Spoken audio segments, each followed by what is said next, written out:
Pemirsa, ketemu lagi dengan channel untuk berbagi pengetahuan dan belajar sepanjang hayat suyanto.id. Nah, kali ini kita akan belajar bersama atas pendidikan dan kebudayaan RI di Kedutaan Besar Canberra di Australia, Ibu Profesor Dr. Zuli Rahmawati, MSc PhD. Kita akan mendapatkan informasi mengenai kebutuhan sekolah-sekolah Australia kan guru bantu dari Indonesia. Kita lihat dan kita tanyakan skemanya seperti apa, tetapi jangan lupa klik subscribe supaya Anda selalu mendapatkan informasi terkini, terutama dari seluk-beluk sekolah dan apa yang terjadi di Australia. Kita sapa dulu. Assalamualaikum warahmatullahi wabarakatuh, Bu Yuli. Waalaikumsalam warahmatullahi wabarakatuh. Pak Ya, Yanto, apa Bu Yuli, kabar? kemarin kan apa kantor Bu Yuli mengadakan peredaran apa surat, intinya minta kepada rektor tertentu di LPTK saya kira ya untuk mengirim guru bantu yang maaf bisa dipekerjakan atau membantu di sekolah-sekolah di Australia. Skemanya gimana Bu Yuli? Ya, baik. Terima kasih Pak Yanto. Jadi kami ada program ya, namanya Guru Bantu yang memang mungkin bahasa Inggrisnya Teaching Assistant ya, yang juga sudah diinisiasi oleh Pak Atikbud sebelumnya ya, Prof. Najib yang sekarang jadi Direktur Kelembagaan di Kementerian. Jadi salah satu hal yang kita lakukan untuk mempromosikan bahasa Indonesia, mempromosikan budaya, penguatan. Kalau Pak Yanto baca berita kan beberapa sekolah di Australia menutup program bahasa Indonesianya gitu. Beberapa kampus pusat studinya juga ditutup begitu ya. Tapi memang sebenarnya apa yang sudah kita lakukan sudah cukup banyak. Tapi memang support ya khususnya Pak, support dalam pengajaran bahasa Indonesia kita memang mengalami tantangan ya. Nah, salah satunya adalah kebutuhan guru. Nah, karena kalau jadi di Australia kan ada standar ya menjadi guru. Nah, kita bukan pada level bekerja sebagai guru, tapi membantu sebagai teaching assistant. Nah, ini sangat relevan dengan kampus-kampus yang memiliki program studi pendidikan khususnya ya.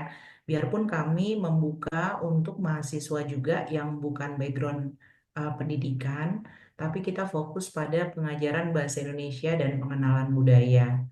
Nah, memang yang paling ideal adalah yang memiliki background pendidikan bahasa Indonesia.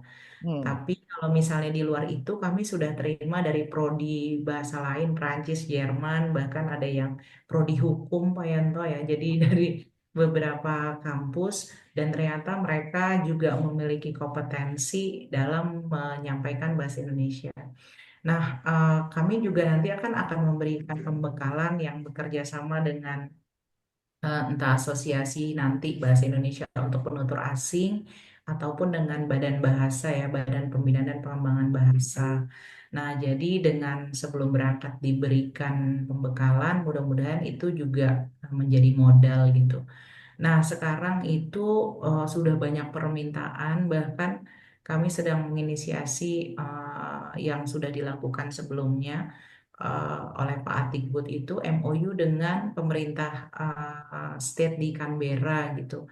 Nah, Hmm. kerjasamanya adalah setiap 10 orang, kita akan mengirim 10 orang dalam 2 tem ke sekolah-sekolah yang publik. Karena kalau sekolah, selama ini sekolah swasta yang lebih mendominasi, sekarang sekolah publik. Jadi kami bukan di Australia itu tidak ada SILN ya Pak Yanto. Jadi Hmm. memang sekolahnya ya sekolah Australia gitu. Mungkin Muhammadiyah kan juga ada di Melbourne. Apa siswanya kan juga banyak yang memang dari Australia juga gitu ya. Jadi artinya mahasiswa bisa punya peluang. Peluangnya adalah praktik mengajar di lingkungan sekolah internasional pada level internasional, termasuk mereka belajar masalah sistem pendidikan maupun budaya-budayanya begitu. Oh, Itu saya Pak kira kalau Yanto. sampai bisa mendapatkan apa program itu bagi mahasiswa luar biasa itu. Sangat memiliki pengetahuan, pengalaman praktis yang sangat bermanfaat, pengalaman mengajar anak-anak Australia di sana. Terutama Tadi Bu Yuli mengatakan sudah mulai merambah ke sekolah negeri yang dulunya didominasi swasta, betul gitu ya? Nah, nah, jadi kalau di Australia kan kalau ada departemen pendidikan di setiap state ya Pak Yanto, misalnya di Western Australia, di Canberra gitu ya, di Victoria. Nah, kita tuh menjajaki di setiap state gitu ya, bagaimana supaya bisa berkolaborasi karena kan um, apa namanya supaya mahasiswa juga punya pengalaman di variasi beberapa sekolah gitu. Nah, yang Pak Tikbud sebelumnya sudah inisiasi, saya akan melanjutkan yang baik ya dalam konteks mata pelajaran lain nih Pak Yanto ya. Hmm. Alhamdulillah kemarin itu dikirim ke eh, sekolah Islam dan itu mata pelajaran matematika. Jadi Hmm. mudah-mudahan kalau nanti bisa merambah ke bidang lain, jadi lebih terbuka lagi ya untuk para mahasiswa bisa melakukan praktek mengajar ya.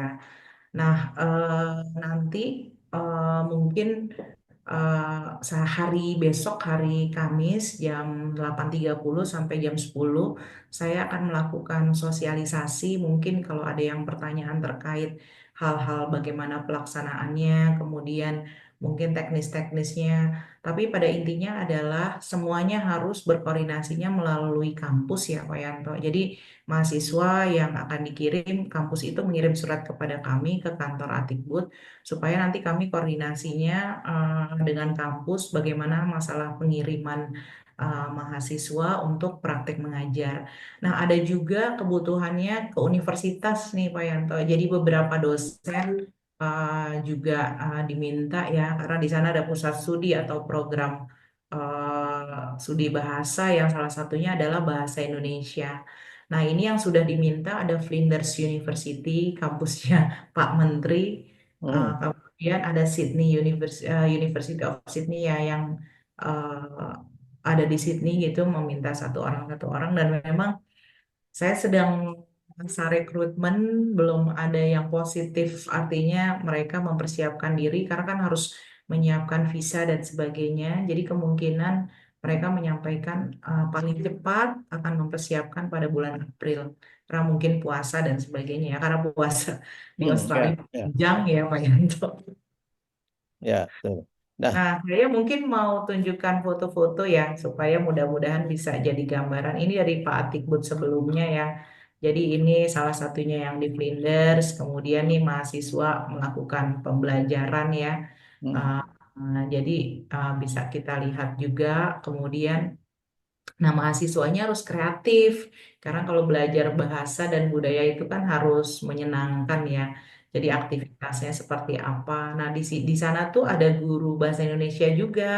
Jadi maksudnya mahasiswa kita membantu sebagai teaching assistant gitu ya untuk mengajar di sana. Nah, ini yang permintaan kemarin, ini nambah lagi. Kemarin saya hmm, udah ada info tambah lagi permohonannya. Jadi, aduh luar biasa. Semoga mudah-mudahan kampus-kampus di Indonesia bisa merespon ya. Dan ya, akhirnya kita bisa mensukseskan salah satunya. Semoga bahasa Indonesia kan menjadi bahasa UNESCO ya, Pak Yanto. Jadi, ya, ya.